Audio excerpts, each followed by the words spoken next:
Thanks, Morris. It was quite a dramatic reading, wasn't it? And a disturbing ending with the king of Moab sacrificing his own son on the walls of their capital city, which was probably Dibon. But what's interesting about that story is that there's a version of that story that comes from the non-biblical history. And we're going to have a look at Misha's version of the same story a little bit later on. But for the moment, let's wind the clock forward a little bit from the time of the kings and the Moabites to late winter 1896. And let's go to the temple complex at Luxor in Upper Egypt. It's a little bit confusing because it's in the south of Egypt. And we've got a famous English archaeologist, Flinders Petrie, perhaps the father of modern archaeology, a man that was known for carefully documenting his finds. He's excavating an ancient Egyptian temple, and he comes to a beautiful black granite slab called a stele. It's about 3 metres high, so pretty tall, highly polished on one side and a bit rough on the other. The highly polished side is about King, I won't even bother trying to pronounce his name, but it's actually the polished side of the stele is turned towards the wall by his son, who has written his description of his exploits on the back. This is what sons did to their fathers back in those days. It's covered with hieroglyphs, which are ancient Egyptian writing. And Wilhelm Spiegelberg, a German expert in these things, steps over to translate for Petrie what these hieroglyphs actually mean.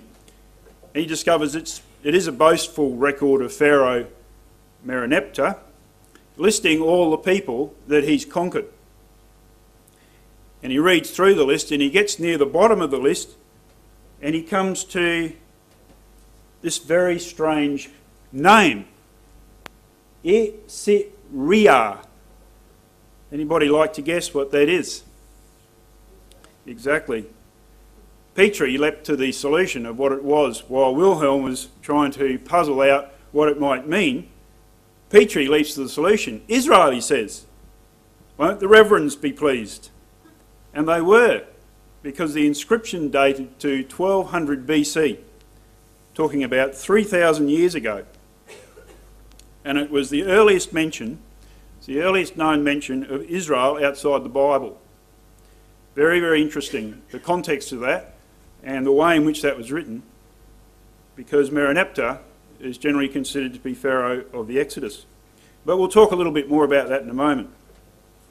It's just one of many, many examples when we look at the non-biblical record where non-biblical historical sources substantially agree with the biblical record and demonstrate the uniqueness of the Bible as a historical record.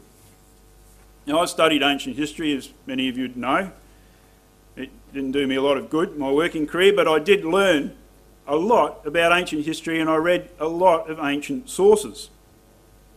And from my experience, and I stand to be corrected, but certainly looking at Western history, I know of no other book from the ancient world that covers such a vast breadth of time as the Bible in such detail and with such reliability. It's rare to find something like this. It really and truly, it really is. That is so credible, that provides so much detail, in-depth detail about what people were thinking and what they were doing, what motivated them, and covering such a huge breadth of history. We're talking about probably in the vicinity of 4,000 years of history. There's just no other ancient source that covers that breadth of history with this sort of level of reliability and detail.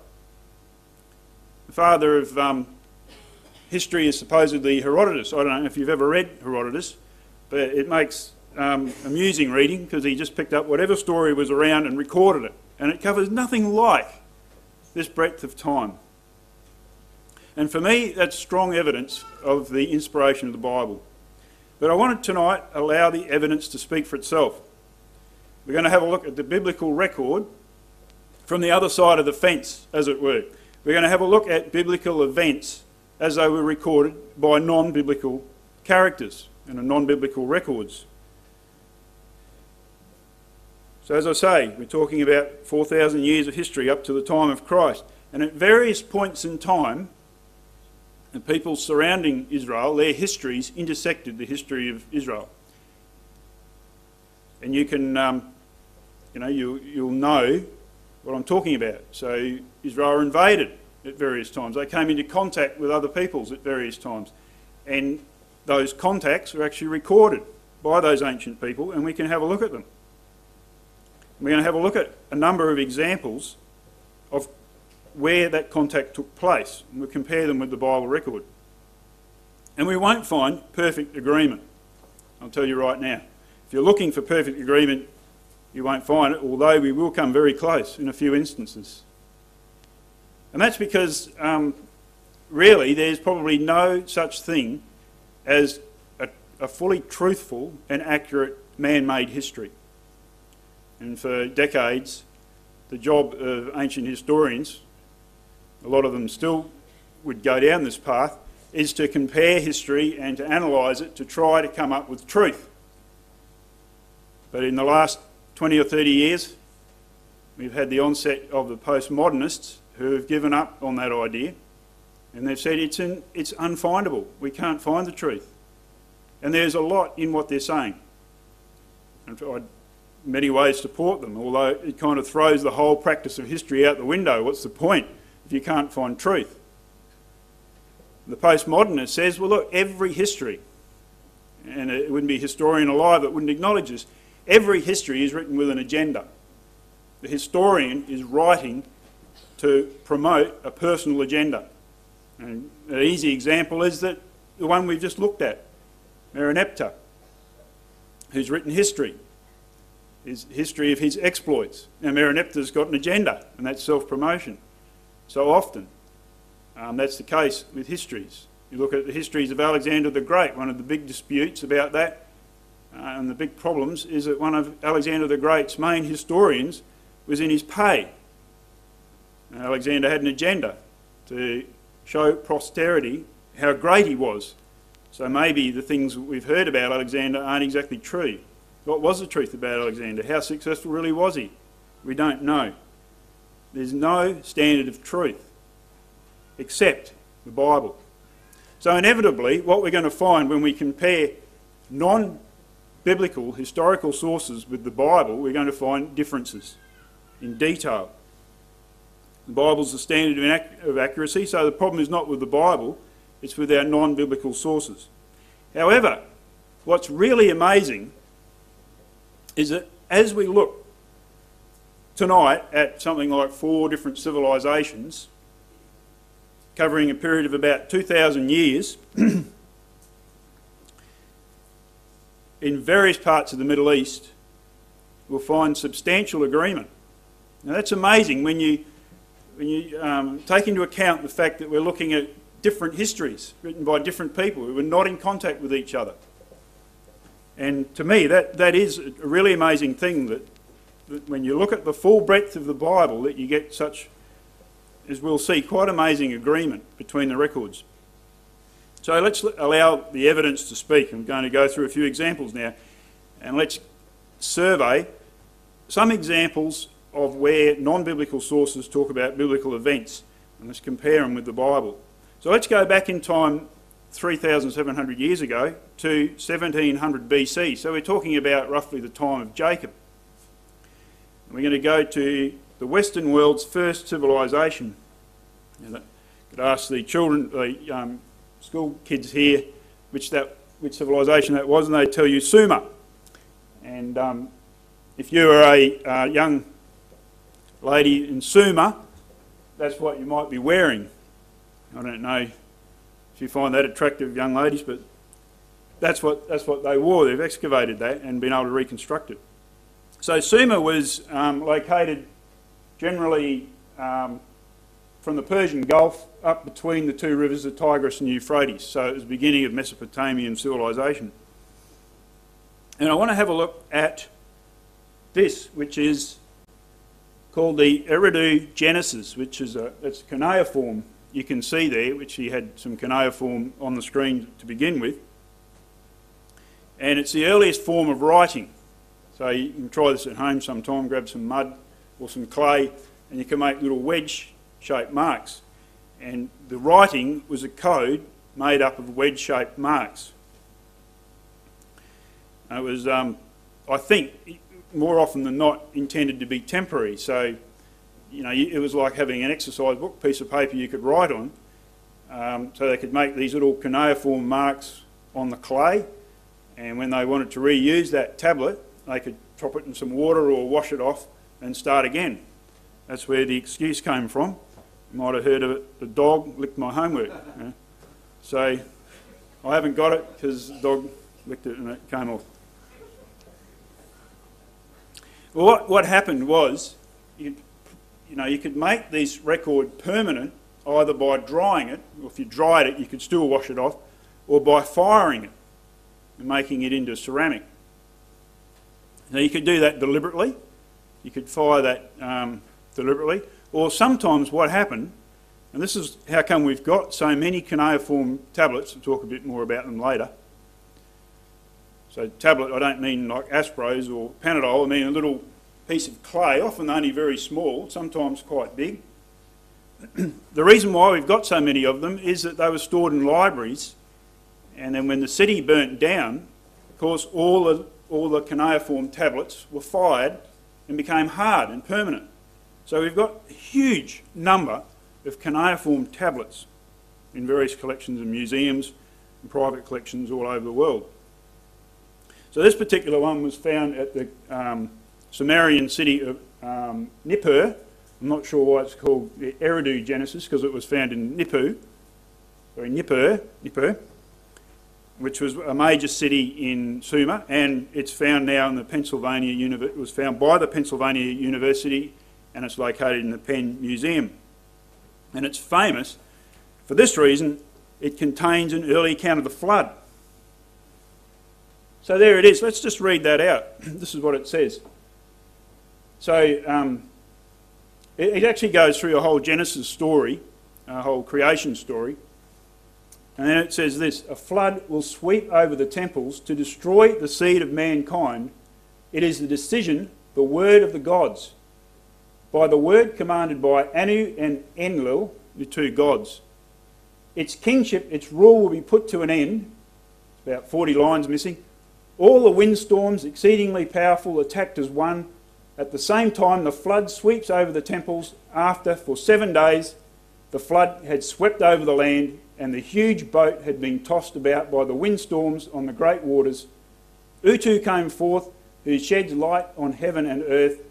King Zeusundra opened a window of the huge boat. Now that's pretty interesting, really, isn't it? I mean, it sounds a bit disjointed because you can see the tablet's got cracks in it and breaks and all sorts of things. So that's the reason why the text is disjointed. But if you're familiar with the story of the flood, and many of you I know are, you'll recognise a lot of similarities there between that story and the flood story. Let's just have a look at a few.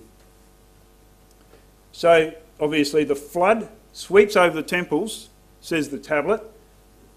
The idea is to destroy the seed of mankind, and it's by the command of the gods. We know from Genesis 6 that it was God's decision to destroy man, whom he created from the face of the earth, by the flood. The flood swept over the temples, over the whole land, for 7 days.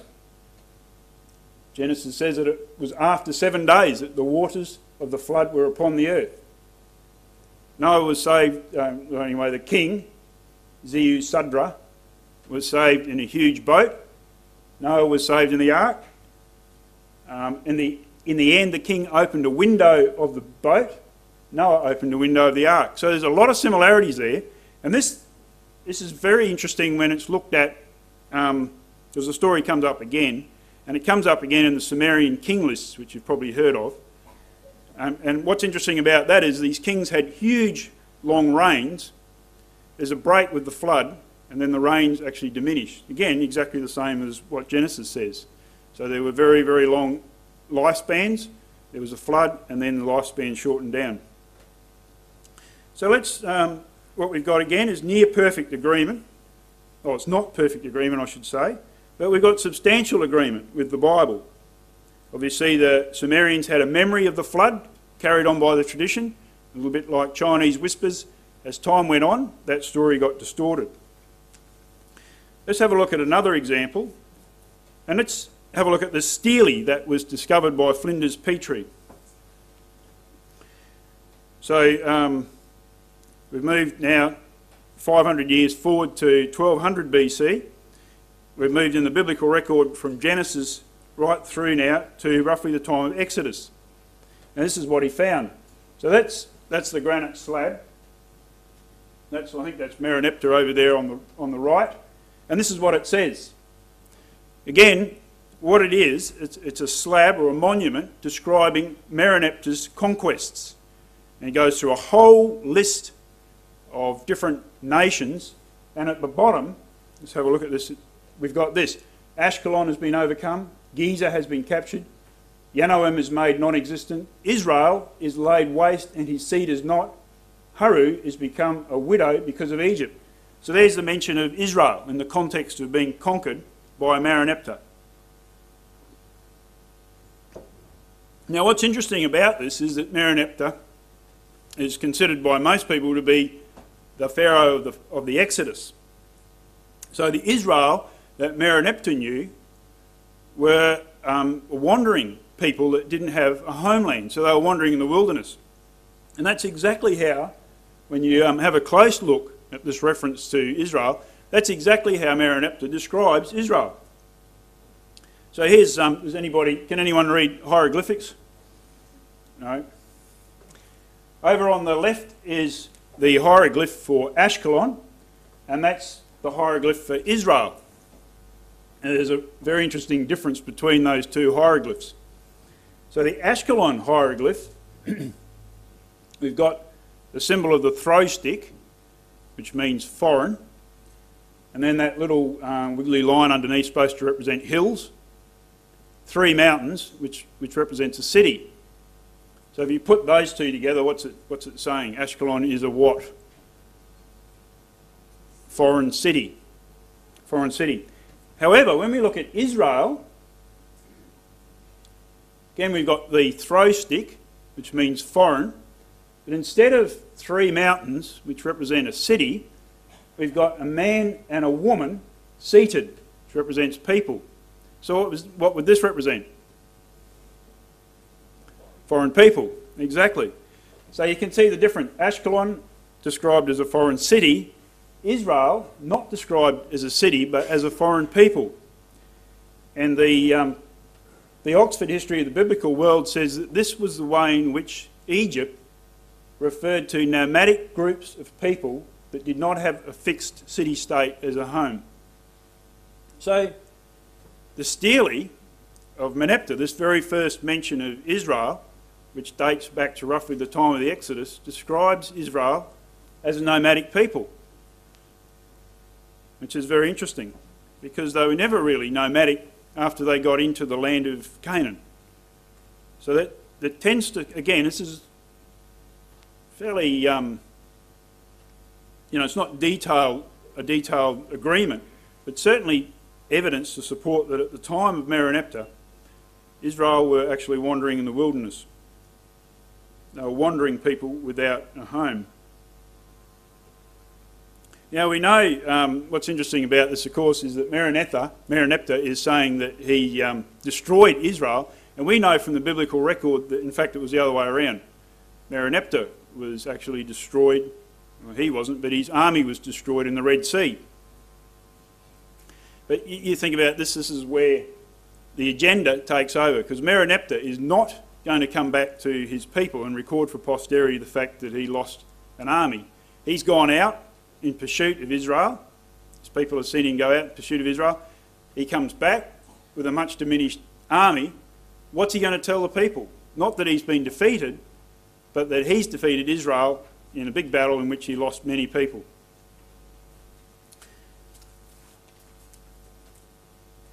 So let's take a look at another example. This is what's called the Moabite stone. We're moving forward now about 400 years to 840 BC. We're moving to a place called Dibon, which is the capital of ancient Moab. You can see it's over here, just to the east of the Dead Sea. You can see a pretty bad black and white photograph of the ruins of Dibon there in the middle. Fairly colourful story about how this was found. It was found in 1868 by an Anglican missionary. It was the first and last European to see it in one piece, because the Europeans started bidding for it. The Turks, who had control over the territory, tried to obtain the stone from the local Bedouins, and I suppose Bedouins thought it was going to be worth more in many little pieces than in one big piece, so they stuck it on a bonfire, heated it up, threw cold water on it and broke it into bits with boulders. It's the Bedouins for you. But fortunately, copies had been taken of the stele before they actually did this, and so the stele could be reconstructed. They got most of the parts, put it back together again, and they were able to reconstruct it. And it's now in the Louvre in Paris. But what's interesting about it is that it records the exploits of Mesha, king of Moab, that we read about tonight in 2 Kings chapter 3. So let's just refresh our memories by having a look at 2 Kings chapter 3 verses 4 to 5.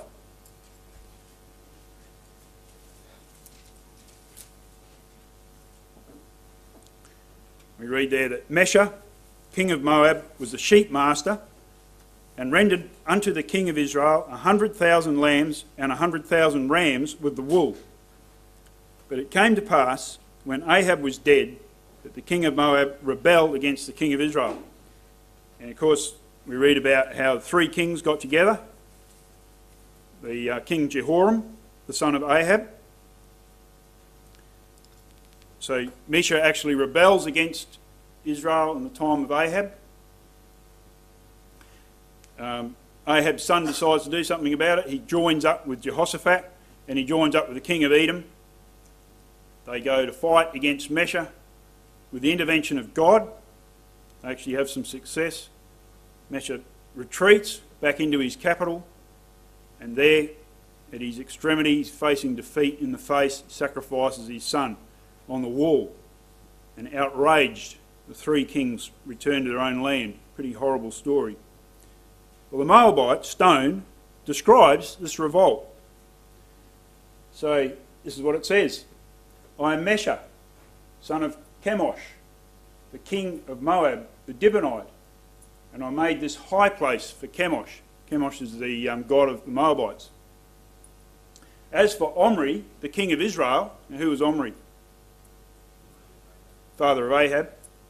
As for Omri, the king of Israel, and he humbled Moab for many years, for Chemosh was angry with his land, and his son reigned in his place, that would be Ahab.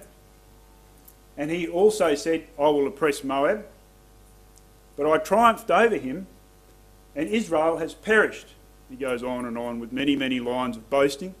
I can't fit on the screen and it would bore you. Then another interesting statement, and the house of David dwelt in Haranan. Chemosh said to me, go down and fight against Haranan. I went down and Chemosh restored it in my days. So again, very interesting, because it supports the Bible. Firstly, it's evidence of the existence of Moab, and there wasn't a lot of evidence for the existence of Moab outside the Bible until this was found. It confirms that Mesha, King Mesha, was a historical figure. He was the king of Moab. It mentions Omri, so it demonstrates Omri was actually a historical figure. He wasn't just a figure of myth.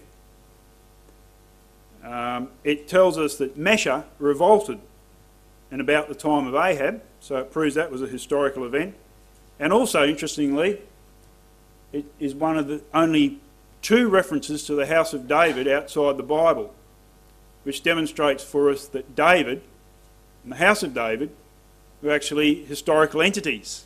Again, they weren't just Jewish myth. which many people thought, because there isn't a lot of this archaeological evidence for the reign of David.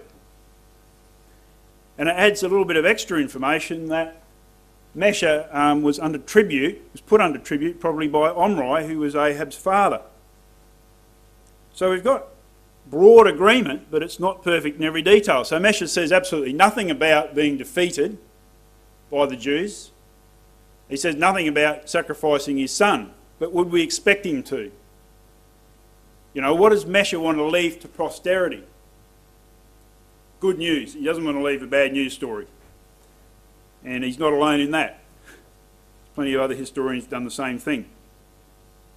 But what it does tell us is that he puts a lot of store in what Chemosh thinks of Moab. So the reason why Mesha had his setbacks is because Chemosh was angry. So that explains for us why when he finds himself in a position where he's under siege and about to lose the city, he sacrifices his son to Chemosh to try and appease Chemosh. So it really tells us quite a lot, doesn't it? And it's a story from the other side of the fence that corroborates or supports part of the Bible. So let's move forward again, a couple of hundred years, to about 600 to 500 BC. Now I'm deliberately picking examples that will take us step by step through the Bible and give us independent corroboration or support for the biblical record. We're going to move forward now to the Assyrian and Babylonian empires, to Mesopotamia, where we were before with the Sumerians, but more precisely to the archives of the British Museum. You might think they're dark places. You know, you need a torch and you need a duster to dust off all the cobwebs and everything. Not like that at all. It would be a pristine, temperature-controlled environment with all these cuneiform tablets and cylinders and things. Here's a few of them.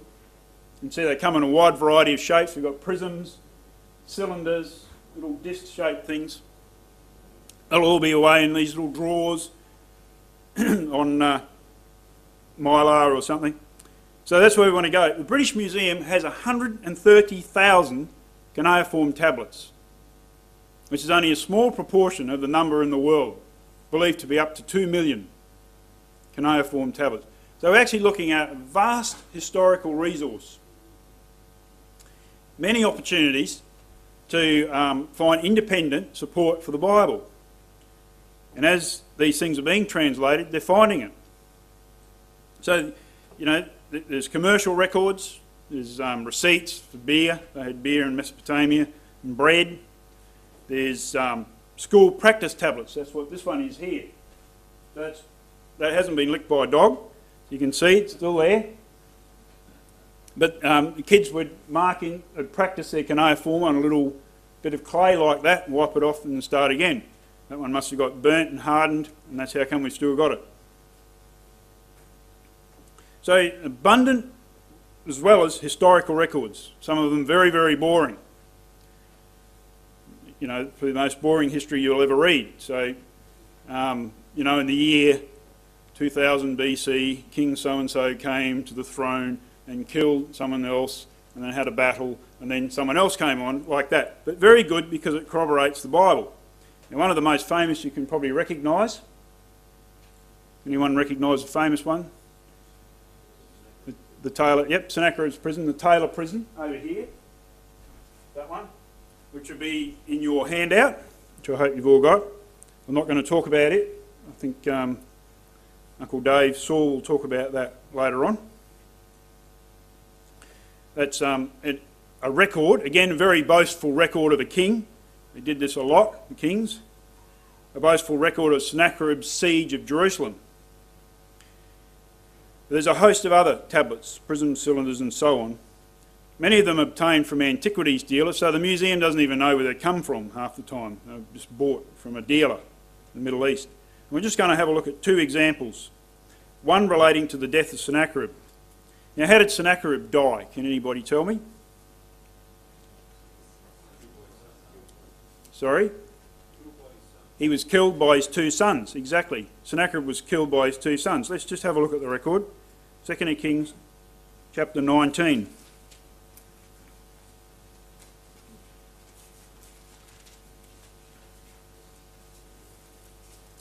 Verse 36. And this is after the siege that's recorded on Taylor Prison. Sennacherib, king of Assyria, departed and went and returned and dwelt at Nineveh. And it came to pass, as he was worshipping in the house of Nisroch, his god, that Adramelech and Sharezer, his son, smote him with a sword and escaped into the land of Armenia. And Esarhaddon, his son, reigned in his stead. So Esarhaddon was the next king. Sennacherib was bumped off by his two sons. And there's quite a long story. We could go through many cuneiform tablets that talk about the circumstances around Sennacherib's death. And the job of historians is to piece together all these little fragments of information to try and build up a picture of what really happened. We're just going to take a look at one, and the next couple, this example and the next one, is just to demonstrate the accuracy of the Bible. So this is excitingly called the ABC1 tablet, right? Because they're dealing with hundreds of tablets. They don't even know where they come from, so they just label them with names like that. There's ABC5, surprise, surprise, and probably 2 and 3 and 4. But ABC1 says this: on the 20th day of the month Tebu, Sennacherib, king of Assyria, was killed by his son in a rebellion. For 24 years Sennacherib ruled Assyria. On the 18th day of the month Adaru, Esarhaddon, his son, ascended to the throne in Assyria. So again, just a small little point, but a corroboration of a little detail in the Bible. How did Sennacherib die? There we've got a little corroboration of what it was. Again, the detail doesn't agree exactly, because this one says one son killed him, and the Bible says two sons killed him. The Bible's right, this one is not exactly right. Or perhaps one son actually stabbed him, and the other son was standing by or held onto him, who knows. Now another example, just to demonstrate the accuracy, because there's just so much historical evidence about the Mesopotamians that what we're actually looking at here is accuracy. So who was the last king of Babylon? Oops. Who was the last king of Babylon? Well, might as well just say now, mightn't I? It was Belshazzar, and we know that from Daniel chapter 5, verse 30. Now, historians are a little bit like scientists, right? They think they're very clever, they do a lot of study, and they compare text with text and write very long articles in university journals, and they say this is fact, you know. What we've written and what we've studied, this is the latest scholarly research. So, after all their research, they said this is wrong. Right? Belshazzar wasn't the last king of the Babylonians. The last king of the Babylonians was a chappie called Nabonidus. He was the last king because we've done all this research, we can find no reference to Belshazzar. Nabonidus is the last king. So,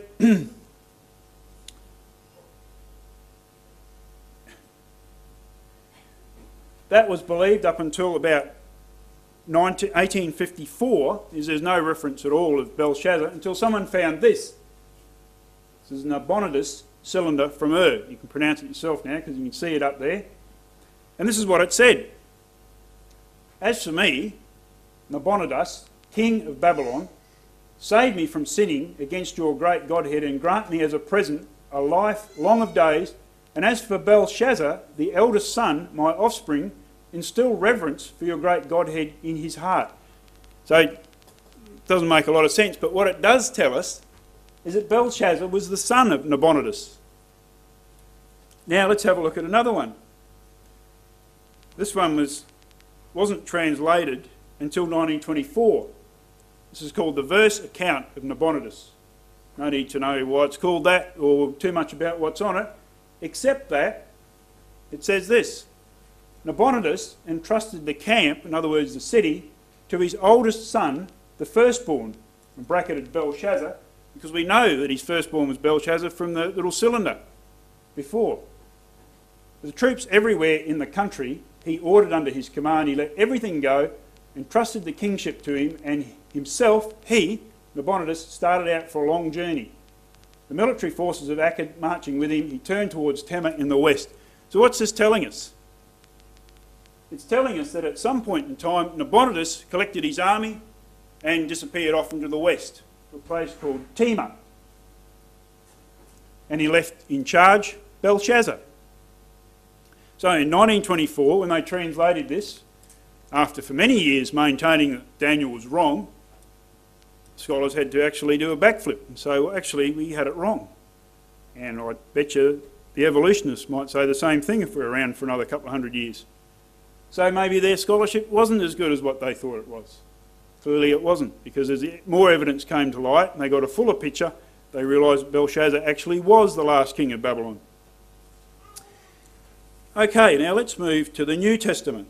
So we've taken a few snapshots, very, very early ones, about the flood, the kings. Now we've looked at Mesopotamia, Babylon. Now let's come to the New Testament. And when we get to the New Testament, we come to a period where there's a huge amount of historical sources. The Romans and the Greeks, particularly the Romans in the New Testament, were very, very literate people. And there's Latin's still a study in some of those snobby private schools in England and possibly here. I mean, there may be some brothers and sisters in this ecclesia who studied Latin. There's people laughing over there. Rach is laughing. She probably studied Latin. Did you, Rach? No? So, highly literate people, the Romans, and produced an abundant, huge amount of historical material. There's absolutely no question, I won't bother going through this, but there's absolutely no question that the major events and the major politicians referred to in the Bible, people like Augustus, Pilate, Herod, are all historical figures. There's absolutely no doubt about it. The interesting question, though, is whether the history, this non-biblical history, supports the existence of some of the key characters in the Bible. Jesus and the apostles. Is there any mention of Jesus and his apostles and some of those key characters and some of those key events like the crucifixion? Are there any references to those in non-biblical sources? That's the interesting question. And the answer to that is yes. I want to give you a couple of examples. You've got an example in your handout from the Roman historian Tacitus, but I'm actually going to give you a couple of examples from the works of Josephus. There's Josephus. On the right and on the left you can see a very early manuscript of one of Josephus's works, The Antiquities of the Jews. That manuscript dates to 1466. And a lot of these manuscripts were actually transferred and copied by monks in monasteries as practice, so a way of practicing their Latin. And the only reason we've got a lot of these ancient historical sources is because people like Charlemagne got his monks on the job, copying them in order to improve their grammar and spelling. So we've got a whole stack of these ancient manuscripts copied by monks, which did create a few problems, as we'll see in a moment. But Josephus, who was he? Jewish historian, born in AD 37. So he was born just 7 years, actually about 4 years, after the death of Christ. Christ was in his living memory, well, not his living memory, but the living memory of his father and the people around him. Josephus was a Pharisee. He was also a general who fought in the Jewish revolt. He was a bit of a slippery, slimy sort of a character, because when the battle went against them, the guys he was with formed a suicide pact. They were going to do a masada, stab each other, and Josephus managed to weasel his way out of that, ended up being the only one left alive. I suppose he was the last one with the sword and he was supposed to fall on it, and he said, well, no one's going to know if I don't.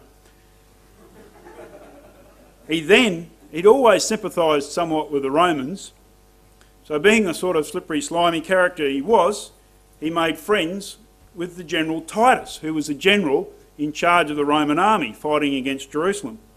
And Titus later became the emperor.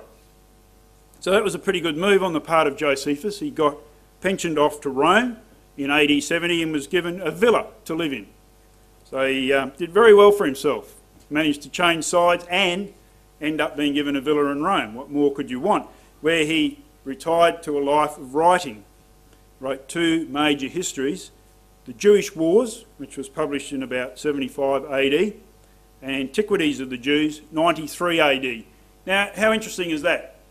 These histories are written when apostles are still alive. Right? This is the very early days of Christianity.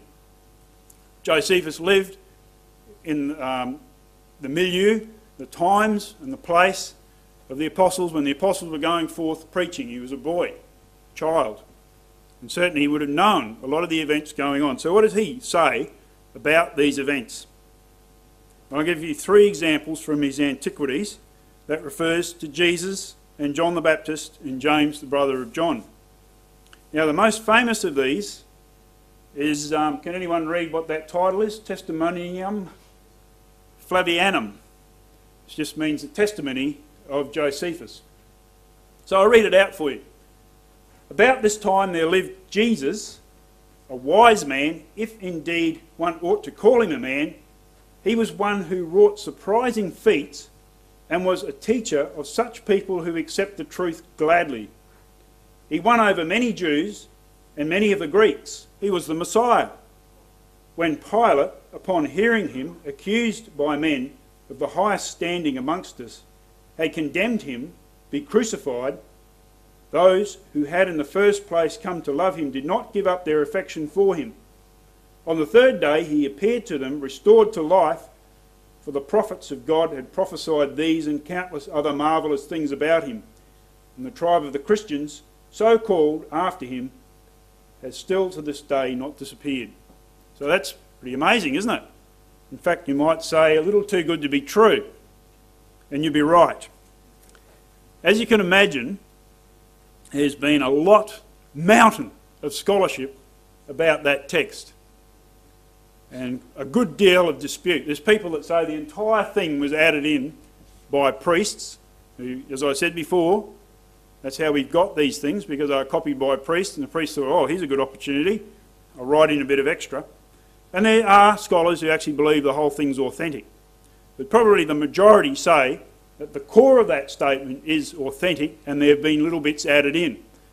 Would you like to guess which little bits have been added in? What about the bit that says he was the Messiah? Now, Josephus was a Pharisee. Do you really think he'd say Christ, Jesus was the Messiah? I think not. So let's just delete the sections that most scholars believe have been interpolated or added. Now let's read that. It's still quite a remarkable passage. About this time there lived Jesus, a wise man, for he was one who wrought surprising feats. So it was well known that Christ had done amazing things, like miracles. He was a teacher of such people who accept the truth gladly. He won over many Jews and many of the Greeks. When Pilate, upon hearing him accused by men of the highest standing amongst us, had condemned him to be crucified, and we have independent verification, Jesus lived, he did amazing things, he was crucified. Those who had in the first place come to love him did not give up their affection for him, and the tribe of Christians, so called after him, has still to this day not disappeared. So that's after the critics have had a go at it. That's still a pretty amazing testimony to the existence of Christ, I think. Now I want to have a look at a couple of others, in the time that we've got left, that most critics say are authentic. So even the critics say these are authentic. So let's just take a look at this. So, as I say, unlike the previous one, most people say this is authentic. Josephus says, Ananus, the high priest, convened the judges of the Sanhedrin, brought before them a man named James, the brother of Jesus. We know this James, he wrote the Epistle of James, who was called the Christ. So verification that many people believe Jesus to be Christ, and certain others. He accused them of having transgressed the law and delivered them up to be stoned.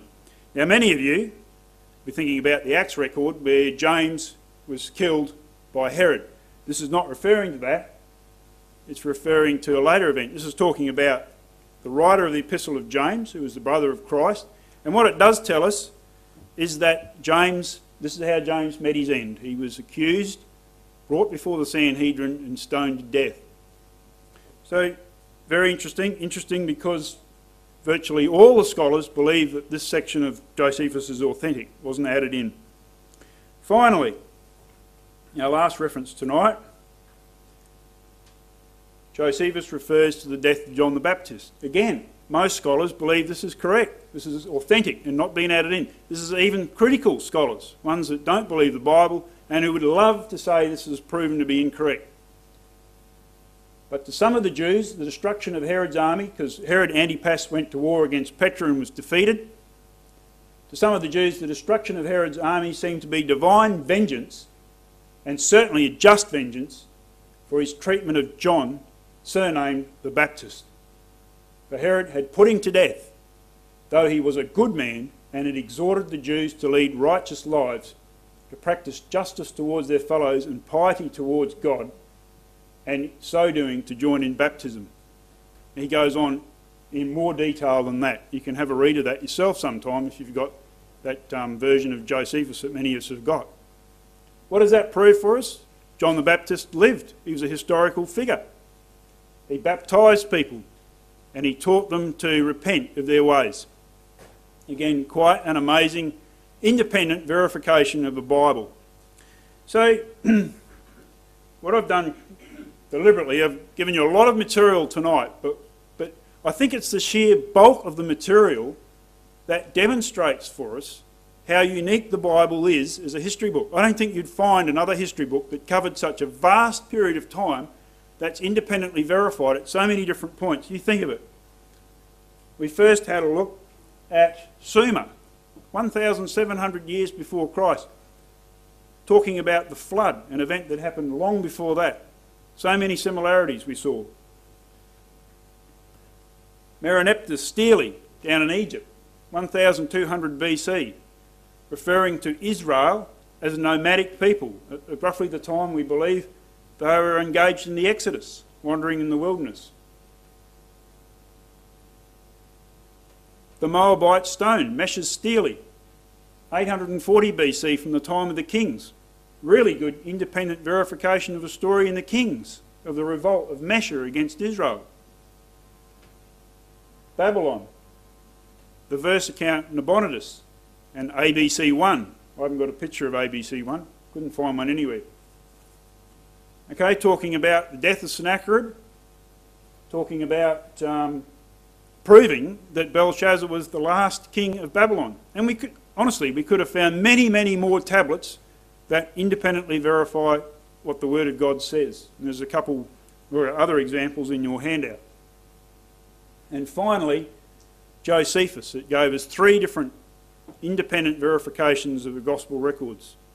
So quite amazing, I think, independent historical evidence supporting the writing in the Bible. So to conclude, tonight we've looked at quite a vast period of history. We've looked at 4 different nations, Sumer, Babylon, Moab, Egypt and Rome.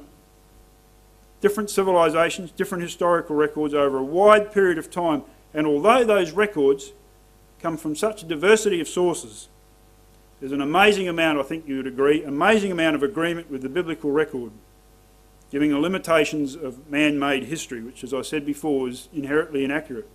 And I think it proves how unique and special the Bible is as a history book. There's no other book, as I said before, from the ancient world that covers such a vast breadth of time in such detail and with such reliability. And for me, that's strong evidence that the Bible is inspired.